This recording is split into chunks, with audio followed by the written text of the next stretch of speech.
Welcome to Hotline TV. I'm Tim Saad. And I'm Amy Walter. Tim, we have some exciting breaking news today. Yes, we do. do. The Obama administration announcing Congressman John McHugh from New York's 23rd District, upstate New York, been in Congress for 17 years. Oh, by the way, a Republican. That's right. Did I mention he's a Republican congressman nominated to be Army Secretary? All right, so let's break down what this means for both parties for this congressional district and what it says to other Republicans running for re-election in districts like this. That's right. That's right. And of course, this continues a pattern of President Obama moving Republicans out of key areas, making them Democrats, or just taking them out of districts where they were entrenched and where Democrats are tilting, the tide is tilting towards Democrats. In this district, definitely tilts towards Democrats. President Obama won it with 52%. In 2008. President Bush won it, but just barely, twice. And this is a very rural district. And this is going to be a hard district for a Republican candidate to come in, even if it's a state senator or a widely known person. It's very hard for a state senator to get known. To get known, because there's several population bases: Plattsburgh, Watertown, and then just it's I think the fourth largest district west of the Mississippi, or east of the Mississippi. Sorry. So it's very hard to get known there. So for Republicans who argue right now, they say, listen, this is a tough. Each side, as you know, they play this everybody's expectations downplaying. game. Oh, this is gonna be a tough one for us. Oh, this is gonna be a tough one. It's basically a toss-up district. I think it is That's fair correct. to say both sides. Now, much like New York 20, the president's popularity will be important That's here, right. just in terms of turnout.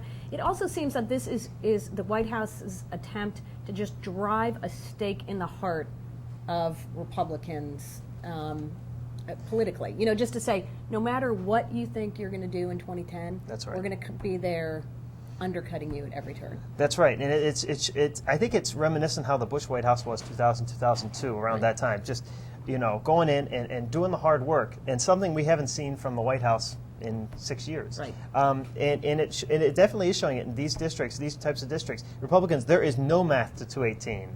Right. If you're getting John McHugh falling off, and a Democrat taking that seat. By the way, leaving two Republicans possibly in New York State. Right. That's it. Two. And if Peter King runs for the Senate, 30 people in delegation. 29. 29. And if Peter King runs for the Senate, there's one, Christopher Lee, left in Buffalo. So, I mean, you can win all the seats in the South and still come out empty when you have one seat in all of the Northeast, including New York. So does this convince somebody like Mike Castle? He's already said he's not going to run for re-election, right? He's all but said he's not. I don't know that he has said that, but I think, I think all the signs tilt towards that. And so if you're Jim Gerlach, That's right. what does this say to you? These guys Should he be waiting for a phone call? waiting for a phone call. How many other people are Is there going to get picked? Secretary That's of the question. the How Navy many is are open? left? Yeah. Is that still open? Maybe.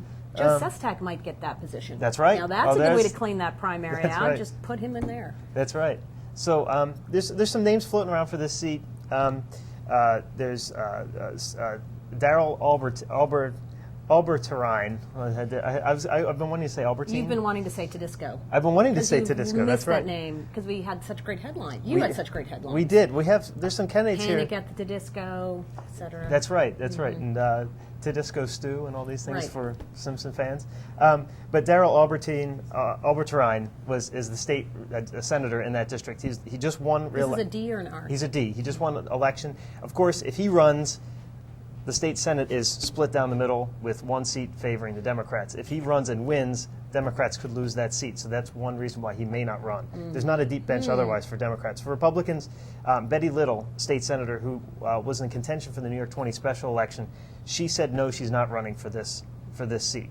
But there's our favorite, I think, would be Deirdre Skozafava. Skazafava, I think fava beans or something. I was just going to say, You could there's make going to be a some Silence lot of of the Lambs references jokes. to the Science of the That's Lambs. right. She's an assemblywoman. There's a couple other assemblymen.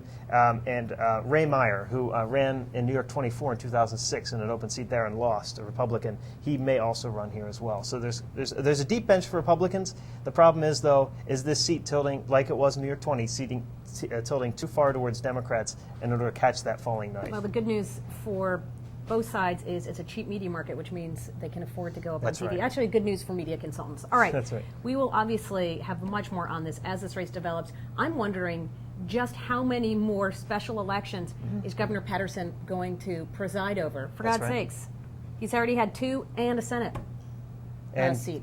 There could be more. That's Who right. knows? All right. That's all the time we have for today. Until next time, I'm Amy Walter. And I'm Tim Sott. Thanks for watching Hotline TV.